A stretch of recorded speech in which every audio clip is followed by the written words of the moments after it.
Okay, so we've got a bike frame and all the other parts needed have also arrived. Way. Except for the wheels. Come back to that in a second. But I'm ready to get going and get started.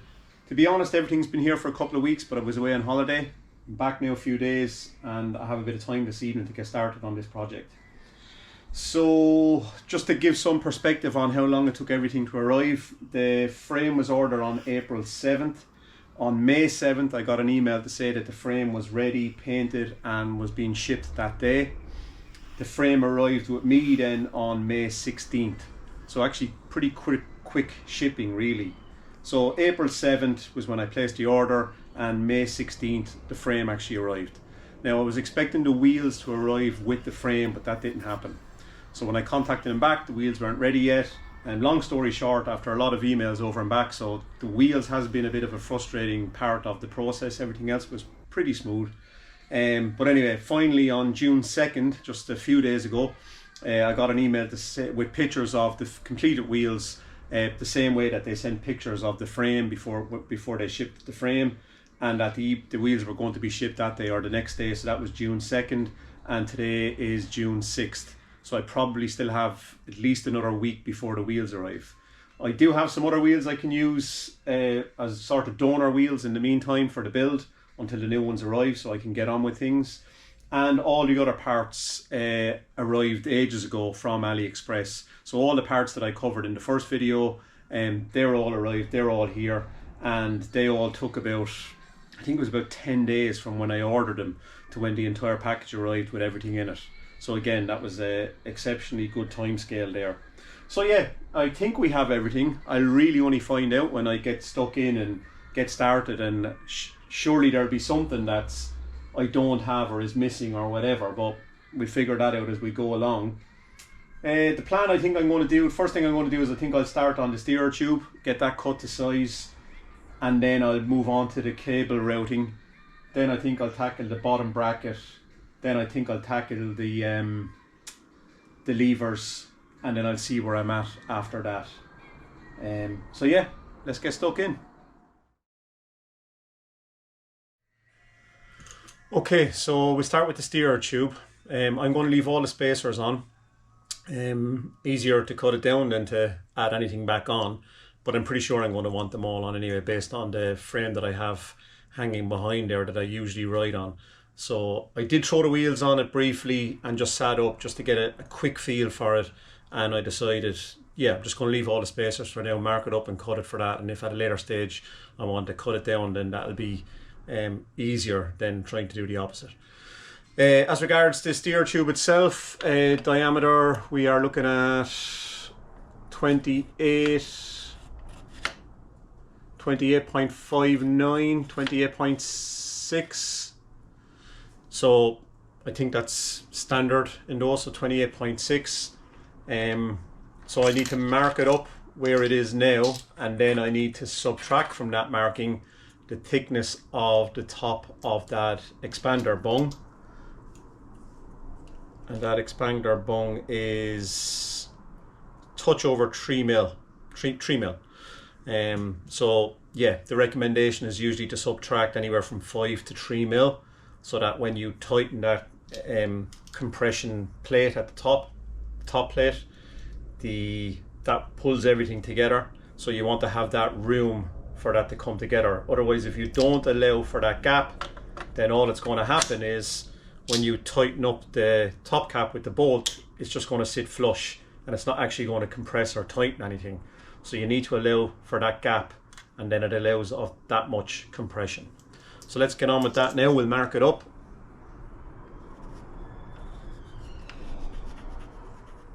I'm just using a pencil to draw around here, and then I'll have a look and see in a second whether I can see that mark when I take it off.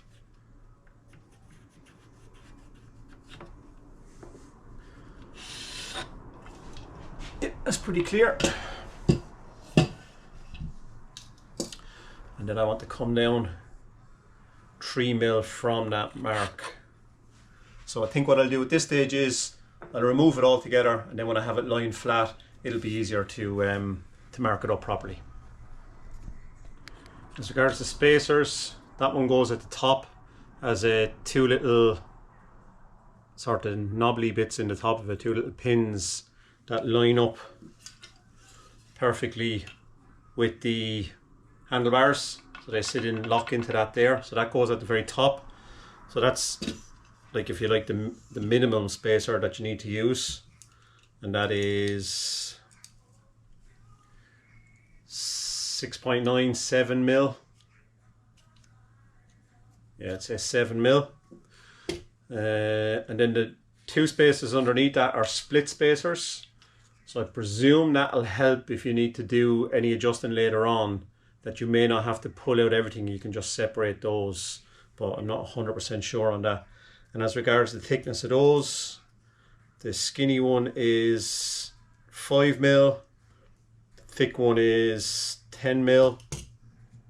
And again, they have these little male female buttons on them that basically protrude like that, and then the receiver end has a receiver bit, so they lock into one another nice and snug. So that's those spacers. Then there's one more spacer, which is also a split spacer. So the thickness of that is 15. So we have a 15, we have a 10, and we have a 5 on top of the one that you need to use, which is a 7. And then that's kind of like the cover that goes at the bottom. So I guess that is another spacer, I guess. So at minimum, I think you would need to use this and this for the system to integrate correctly. So I think that's the minimum you would need to use. And combined, they're going to give you, looks like about 19, 18 and a half, 19, something like that. So that's your spacers. Then you have this collar here. I'm sure there's a fancy name for it, I don't know what it is. Or I do know, I just can't remember. So that goes down facing that way, and obviously that gap is in it to allow for the cables to run up through there. And then let's try and remove this here. The way I have it, and I'm pretty sure it's the right way around, is I have the one with the black ring bearing sitting on the top, and then the bearing with the orange or the red ring I have sitting on the bottom. So those are your two bearings that come with it as well. So we'll set that aside, and then we'll see, yeah, I can still see the mark on my fork or my steerer tube. We'll set everything aside, we'll get this marked up. Okay, so I've measured a few times, and I pretty much now just have to commit to the cut. I'm pretty sure, as sure as I can be, that it's lined up properly. So now I just have to trust the guide, trust the saw, cut through, and then see how we look after that.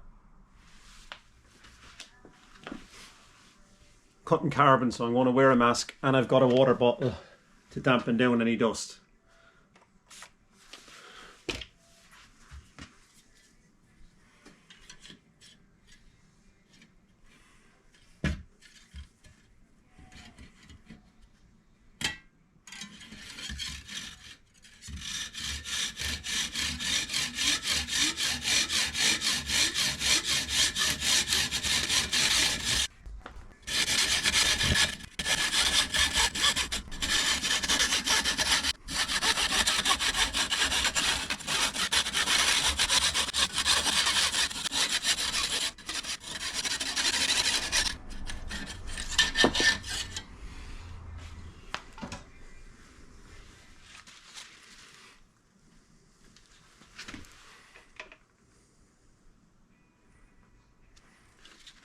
Looks pretty good, pretty straight, pretty even, and if I got the measurement right, I should be good.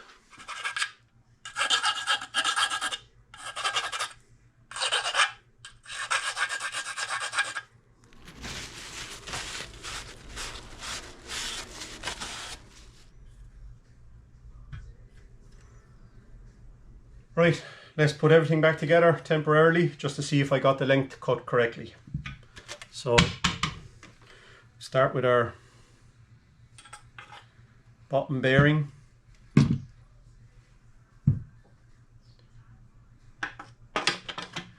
That through.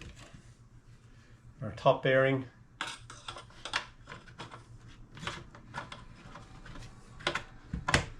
That down. Then we want to get first part of our assembly.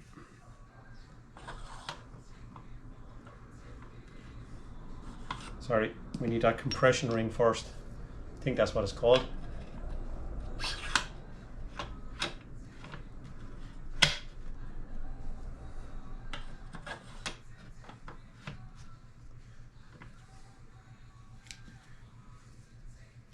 Then I'm just going to throw on all the spacers. I don't think it matters what order they go on in.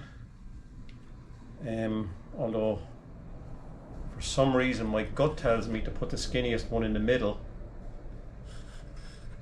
It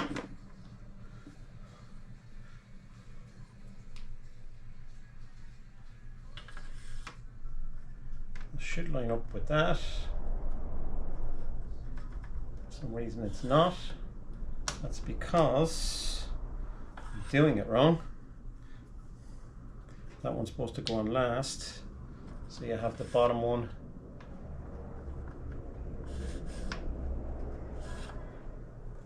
I'll eventually get this right. There we go. That's better.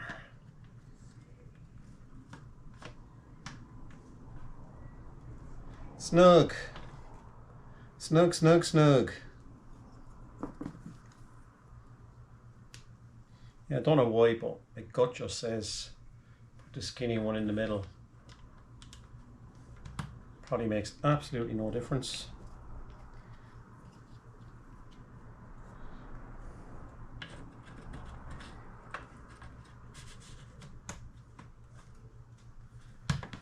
Okay, all spacers on. Then we put on the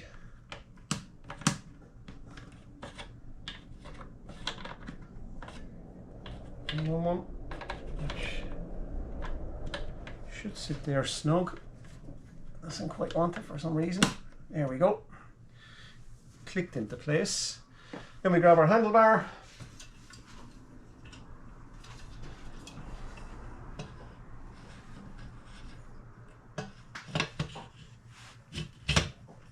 And that should sit into those two notches. And I think I have a nice gap there. Let's have a look.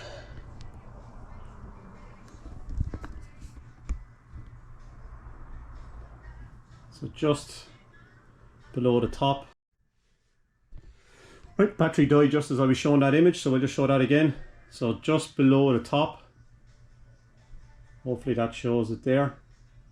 So now when I sit in this cap or expander bolt, boom. And actually that's a mistake because it's sitting flush, and I don't want it to sit flush. That's actually a good example of what not to do, because there's nowhere for that to, there should be a gap with that sitting there, I think. Let's just have a look and see, does that tighten anything up? So ideally I want it to be about there.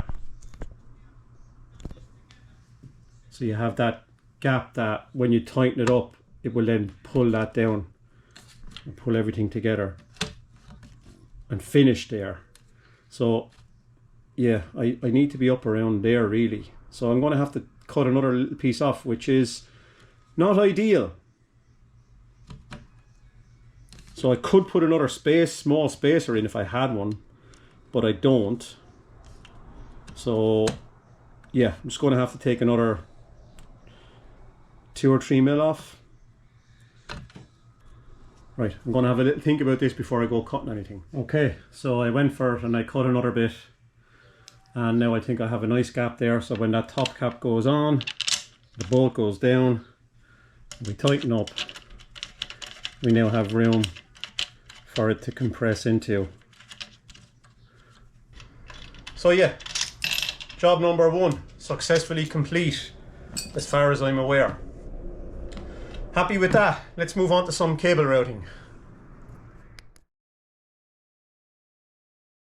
Right, on cable routing, first thing I want to do, I've got to run a brake cable and I've got to run a gear cable from one side and then a brake cable from the other side. So I've got these Jaguar cables. Let's keep them separate for the moment. First thing I want to check, because again I've seen reports on some of the forums that some of the holes for where the cables come through aren't perfectly rounded out and the cables effectively won't fit. So I'm just gonna, I've already cut one end of this cable when I was just testing out some cable feeding stuff. So where it's supposed to poke out of the cable, I'm just gonna, like this rear grommet here, and see does that cable fit. So that fits nice and smooth, so I don't need to do anything there.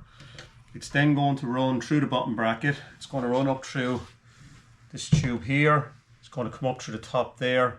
So the next time then it's going to go in through the handlebars. So we'll have a look at the handlebars in a minute. So that cable run looks like it's okay. There's basically one small entry or exit point. The other cable, so that's the gear cable. I can leave that aside for a second and let's grab the brake cable. Now I'm using, when I say the brake cables, at the moment I'm just using the outer housings. Now this one came like this. Let me just make sure I'm in shot here. Okay, so you've got one piece of cable with two ends like this. I'm presuming they want you to cut the cable in the middle, so it'll be short on the front brake end, longer on the rear brake end, because it marks both of these transparent or silver ends as the brake lever end. So both of those are the brake lever end, which means wherever you make the cut is the end that needs to connect to your caliper. So I need to see, will this fit through whatever holes it needs to fit through. So again, they're going to come down through there, through the bottom bracket, and one of them is going to come through this grommet here. So let's just see, will that fit through there? That fits pretty snug, so I don't need to do anything there. And then maybe one other hole in the front fork. Let's have a look at the front fork. Yeah, so it's going to come down through, it's going to have to go down through here, right? Well, that seems to be snug, and then it has to come out through here. Now, there's an issue there. Again, let me just make sure I'm in shot here. The screen keeps dying down on me. So in the front fork, this is the exit hole for the front brake just here, and that cable is not going to fit in that hole. So that should be going up in there pretty snugly, because that's where it's going to be coming out of, but at the moment it's not. So it should be a relatively easy job on this fork to feed that cable down through there, and it should just pop out that hole there really, but that is not going to pop out there. I can see it, yeah, it's right there, and it's a mil away from fitting through. So I'm going to have to file that hole a little bit, which I was expecting to have to do maybe, because I had seen it reported elsewhere. So it's a shame that they're not getting simple things like that correct, but for what you're paying for the frame, these are some of the things that you may have to overcome and deal with. So let's get on with dealing with this. Now it's going to be hard to capture on camera, but right there they have an exit hole pre-prepared. So if I get a small file and guide it up in there, it goes in there nice and smooth. So basically I'm just going to keep giving that a gentle file and keep trying the brake cable until such a time as the brake cable comes through. But there's not much in the difference. So I've just put a little bit of black tape just in case I slip and the file catches the paintwork. Okay, so now I'm on to trying to figure out which way to go running the shifter cable for the rear derailleur. So obviously there's two ways you can go, from the back or from the front. Let's quite a bit of space here if I can get my hands on the cable. I think from here up is not going to be an issue. So this would seem to be the problem. So I'm just going to feed it in this way, see how easy it goes. So we're going through here, and let's just see how far I get down before I hit an obstruction. So I'm hitting an obstruction there.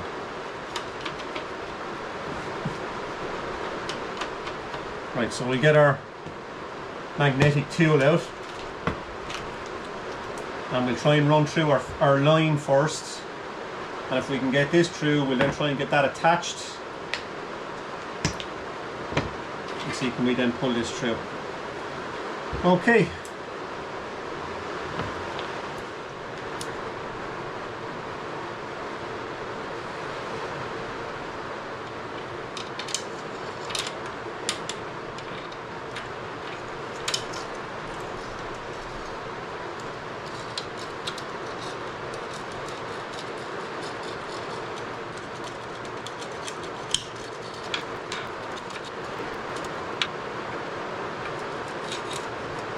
Seems to be getting jammed up there somewhere.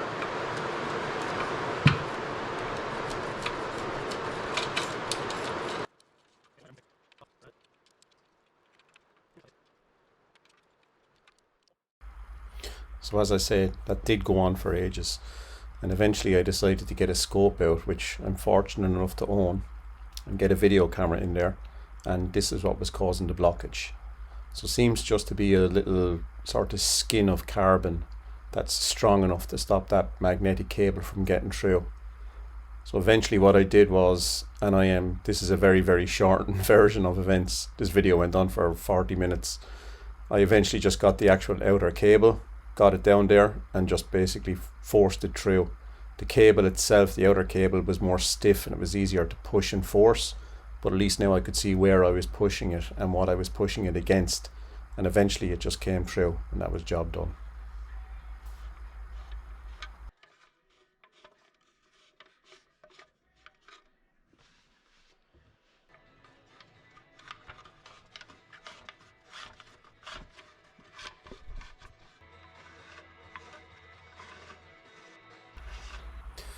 So yeah, following getting past that blockage, and running the rest of this gear cable was pretty easy.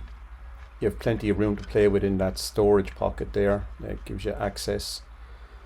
I was able to get my sound dampening shroud around it down there easy. Now I'm running the rear brake cable, and the difficult part of that was just getting it around and under the bottom bracket.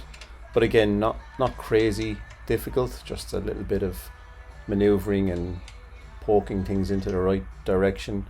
I felt there was plenty of room under the bottom bracket to run the two cables that I needed to run from the back to the front. Others may decide to go over the top, but I thought there was plenty of room in the bottom, and that would probably be the route that would provide or cause the least amount of bending or kinking. So that was the route I went. And so initially I'm just feeding through the magnetic cable, and then it's a matter of attaching your hose to that and then pulling it through.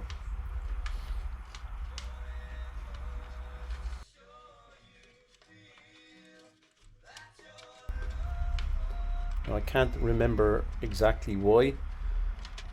There must have been some reason for it, but I eventually ended up running the brake cable, which is the black cable I'm now running, from the front to the back. So I fed through the magnetic cable from the rear to bring it out at the pocket in the down tube, and then I brought the front brake cable from the front, attached it in the opening where the pocket is in the down tube, attached it to the magnetic cable there, and then pulled it through towards the rear. And yeah, that worked out for me.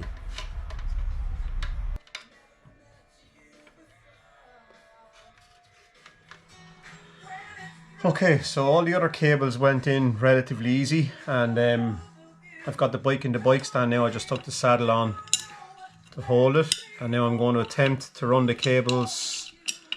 I'll at least try and get the two brake cables through the handlebar. and I'll see if I can get the gear cable, but I'd be happy enough to run it on the outside and along that groove. In fact, I'd be happy enough to run them all that way, but let's try and make use of this if we can. Okay, so that's that fed through. Let's see if we can attach this to the compressionless brake cable and pull it through. Okay, so I screwed the other end into the compressionless brake housing. Let's see if we can get it through here.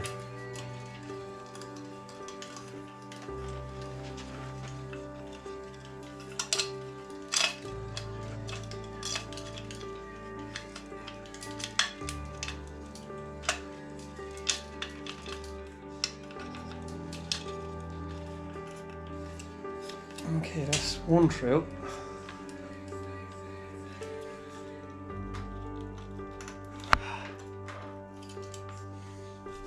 No, it's right. Let's see if it's in the picture here. So right there, it's just that bit there. It's too stiff, not enough bend in it to pull through that gap. That's just physics. Like, it's not, it's as simple as that. It's just physics. It's not going to go through. So I think if it was compression, if it wasn't compressionless, which I'm guessing is why this end is like this, then I reckon,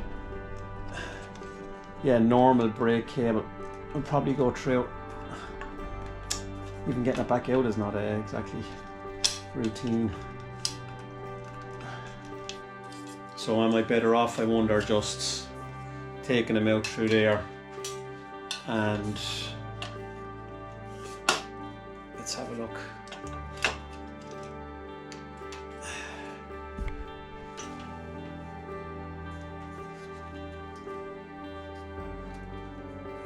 Man, it's all just so tight and so, it doesn't feel right. To put such a kink on them to get them down. I mean, it just seems like that gap there is just not enough. You know, just 3 cables. Like, I really have to put a huge bend on them to get that handlebar down.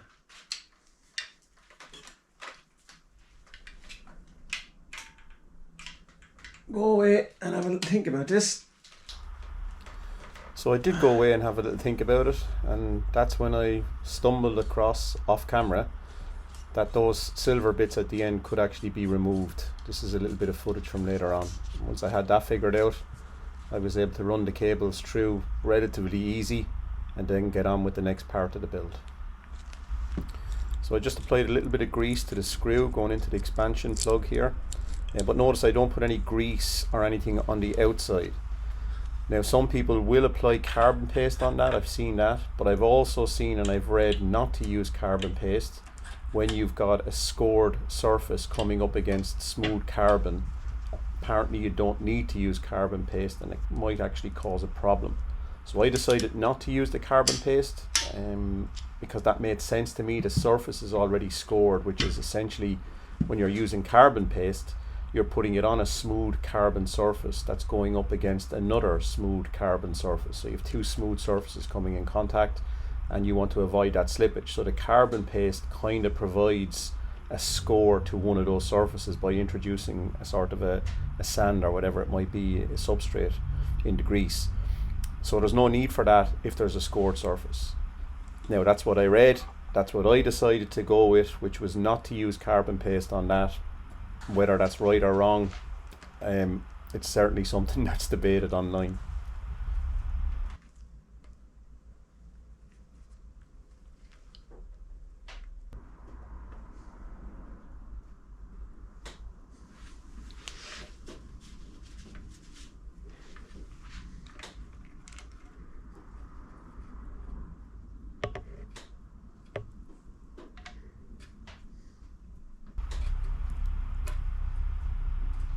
Now there's no 2 ways about it.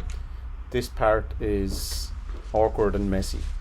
You would definitely benefit from having 2 people present while doing this. So you obviously need to get the steer tube up through the head tube, try and hold that in place, which as you'll see in a second, I use the bungee cord just to stop it from falling out completely. But then when you go to put the handlebar onto the steerer tube, I suppose it would be yours, yeah, as you'll see here, and I'm using my chin and everything here to keep a hold of the handlebar. You kind of need to push everything down, and you're also kind of need to pull the cables through to kind of take the slack out as you're pushing down the handlebar, if that makes sense. You'll see here in a second. So everything is kind of tight in there, and I found it easier, again as you'll see in a second, to kind of every now and then just pull a little bit of slack from the cable, the two cables running to the rear, to just go to the rear and just pull them. Just the smallest little bit is all you would get, because it was much harder to pull that slack through the handlebar. The curve in the handlebar where the cables is running is so much tighter. It was easier to take up that slack from the rear of the bike. So this is the part where you're trying to now get the handlebar down. It needs to, but if you imagine, the cables are almost stuck in their place in the handlebar. So that amount of cable that you see there now, that needs to get pushed down inside the bike into the frame, and then you need to kind of pull that slack through at the rear. So it would be easier if you had someone at the back of the bike sort of pulling on the two cables, the brake cable and the gear cable, as you're kind of pushing it down, they're pulling it out. I'm sure that would help. But certainly, yeah, doing it on your own, it's a little bit of over and back, over and back, over and back. And again, I'm not including every minute of video that I recorded while doing this. I'm trying to keep it some way reasonable, but I also want to show that it's not a smooth process, that there's quite a bit of frustration involved, and toing and froing, and very small advancement at a time. And again, the people that do this on a regular basis, they probably have a better grasp of what force is safe and how much is too much force, that you might actually end up doing a bit of damage or kinking or bending something too much. So when you're doing it for the first time like I was maybe being overly cautious with certain things. And certainly if I was doing it again, I think I might be a little bit more heavy-handed than I was. But yeah, this was the kind of procedure, this slowly pushing it down and just taking up some of the slack from the back, as you can see here, until eventually it gets down to the point where you can just press those handlebars down onto the steerer tube.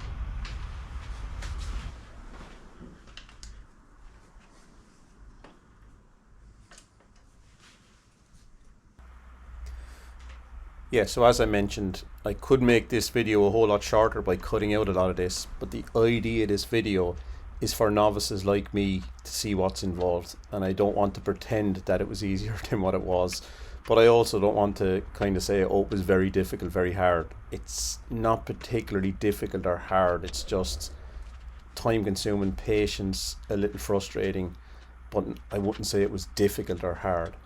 So I've sped up the video here a little bit so you get some idea of how long I was playing with it before I eventually got it to sit right. But all this is chapter marked, so if anyone doesn't want to sit through this, you can just use the chapter marks below to jump onto the next section in the sequence.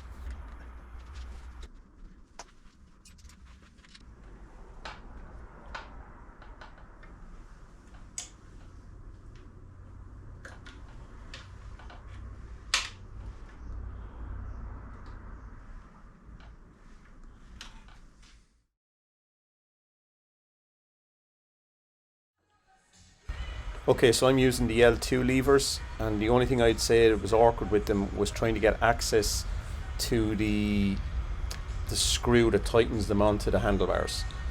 So you kind of almost want to have that in place as you're sliding them on, just so that you don't have to fiddle around too much when they're on there.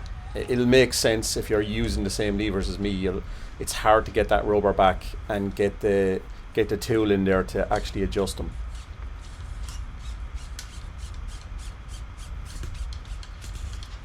Here's that silver bit at the end of the compressionless cable I was talking about, that I eventually figured out I could just take off, and then just like that you can just add it in here and then slot it on to the end of the cable where you cut it or detached it from originally, and then just re-crimp it. I don't even think it needs crimping, but you can give it a little light crimp again. So yeah, if I had figured that out earlier on, it would have saved me an awful lot of time and an awful lot of hassle. But lesson learned. So these are just a couple of little adapters or connectors that are included in the Jaguar set. It has little pictures in there and instructions where and how to use these, but essentially there's one that goes in at this end and then there's another one for the other end, and you just cut your cable to size. I would say make sure you have a good cable cutters. Normal sort of cutters you might have lying around the house aren't going to cut these cables. You're going to need proper cable cutters.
All I can say about these calipers so far is that they went on easy.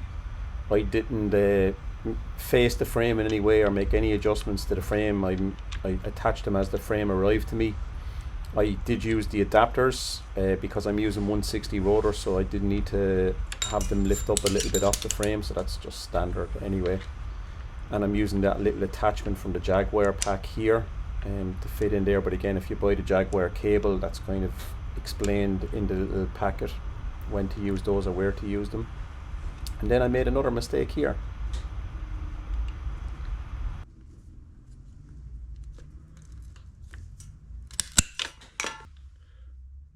I got a nosebleed coming, Rodney. So anytime I cut an outer cable, I would use a little file just to file down the edges a little bit and create that gap that may have been caused by pinching when you're cutting the cable. And that was when I noticed that I left the cable inside the outer housing. What an idiot.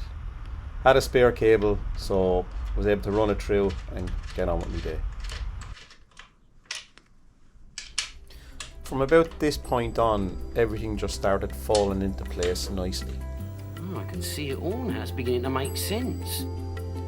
Everything just started to go where it should go. Everything fitted the way it should fit, and it was almost cathartic, to be honest with you, just putting things together and seeing things taking shape step by step. So this was a very enjoyable part of the build, as opposed to some of the earlier frustrations I had gone through. Nothing that would put me off doing it again, and perhaps next time around it would be a smoother process. But yeah, from this point on it was very enjoyable.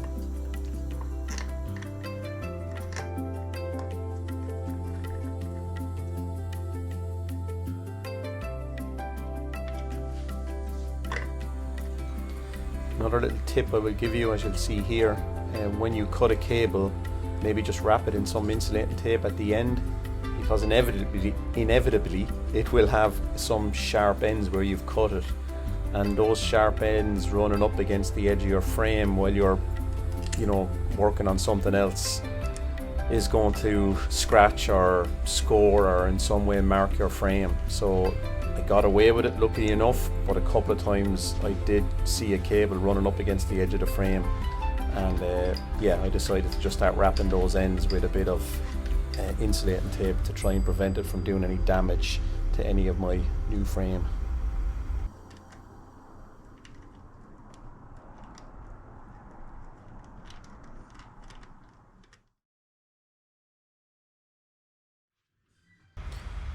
Yeah, even the bottom bracket went in without too much problem whatsoever. The beauty of the T47, I guess. So I'm just brushing through here to remove any swarf that might be left in there. Doesn't take much to give it a little wipe and give it a blowout. Then obviously applied the needed grease, and then thankfully I had purchased the correct adapters to fit around the bottom bracket, so whatever parts I included in the original video, those were the parts I used here, and I did get the right ones, that everything just fitted together nice and snug and gave me that correct amount of grip to be able to tighten everything up properly without any slippage or damaging the frame in any way. So on the drive side, it's a reverse thread. Is that have I got that right? Yeah, I'm pretty sure that's right. So on the drive side, you're left, usually it's lefty loosely, righty tighty. On the drive side it will be left to tighten, and on the other side it will be the normal.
We got wheels. Oh, thank God, thank Allah, thank Buddha, thank you, God. Relieved, eh? Well, you know. Now, I don't know much about wheels. All I can really tell you is they're pretty light. Well, they feel pretty light in my hands anyway. They're black, they're round. I did order the glossy, but I wouldn't say they're overly glossy. I was worried that they'd be too shiny, but I actually quite like the look of them. My fingerprints are now all over them as I've been pressing them here and there just to check them out.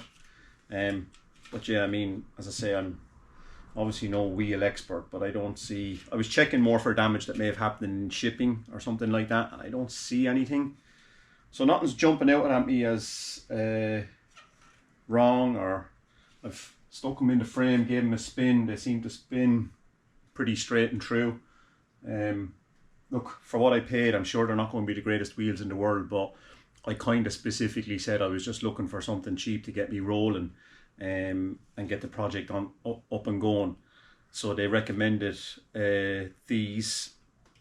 I think they cost $395 for the two.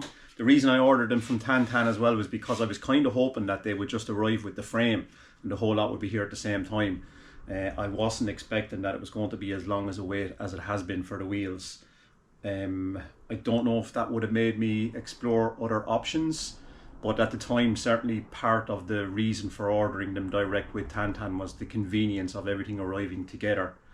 So $395 for a set of carbon rims is still a pretty good deal. They are technically LC50C-28s. I couldn't find out too much information about them, but from what I could find out, it looks like the LC might stand for light carbon, So they possibly may have built the rim, or they may have got the rim from them. And then I think the God, the name has gone out of my head.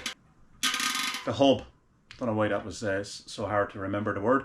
The hub is an RD13 center lock, and I believe that's a hub that Elite wheels use on a lot of their wheels. So again, that's not a bad thing. The spokes are pillar 1423 pillar 1423 with sapum nipples. So again, from what I can tell, they're a pretty good quality spokes and nipples as well. And that's pretty much as I know about them. So yeah, for $395, yeah, I don't know what that's going to buy you in the wheel world these days. Probably not very much. So if they're, you know, if they're anyway straight and true and rolled anyway decent, then it's not, I'm guessing it's not bad to get me up and running. And if it's something I want to upgrade in the future, then these will always be handy to have as a backup anyway. So yeah, pretty happy with what I've seen so far. Now let's try and get them on the bike. So I need to put rotors on, I need to put on a cassette, and here's the part where we see if my luck runs out and I finally run into some compatibility issues, which I haven't yet with everything else. Everything has matched and has been the right part. So let's see if the cassette and the discs and the disc locks and everything else that needs to go together to make a set of wheels, the tires, the tubes. Let's see if this all goes together. And if God's smiling on us, we might get away with it, all right?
So that was about it.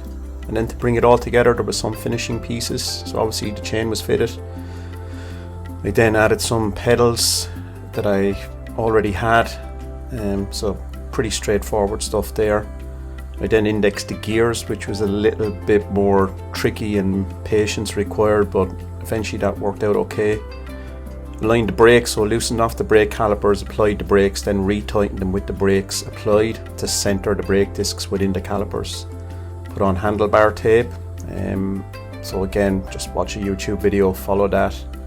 And then I just checked or rechecked all the torques that I had put on saddle clamps, seat posts, steer bar, the whole lot. Just went through everything again just to check and make sure I hadn't loosened something and forgot to retighten it. And then we just had some finishing touches to apply.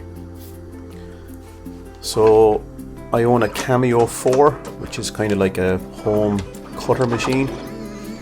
So I was able to make up my own decals, get them cut out and apply them to the bike. And that was one of the reasons I wanted to go with one of these Chinese frames, because it came unbranded and therefore I could apply my own.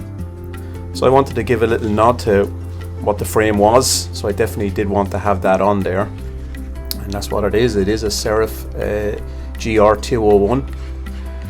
The next nod I wanted to give to was my Zwift racing team, Atom racing team. So this bike is a little bit of a sort of a tribute to where I've come in cycling over the last few years, because I only took it up in the last few years. And thanks to Zwift, the racing team that I joined, and a couple of events on Zwift, it's really built my health, fitness, physical and mental, and helped me to achieve stuff in real life that I would have never thought possible. So yeah, I wanted to acknowledge those things on this bike. So the Flamme Rouge Racing, the FRR, is one of my favourite race series on Zwift, so I definitely wanted to have that, a nod to that on there. Of course the Zwift logo itself,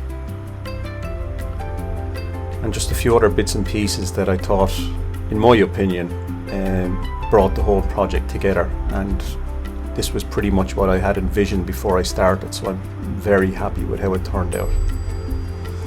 Not sure how long lasting the decals will be. I mean, I could put a clear coat over them and do all that kind of stuff, but I'm not really bothered.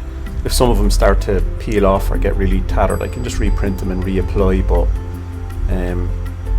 yeah, I'm well happy with the way that's turned out.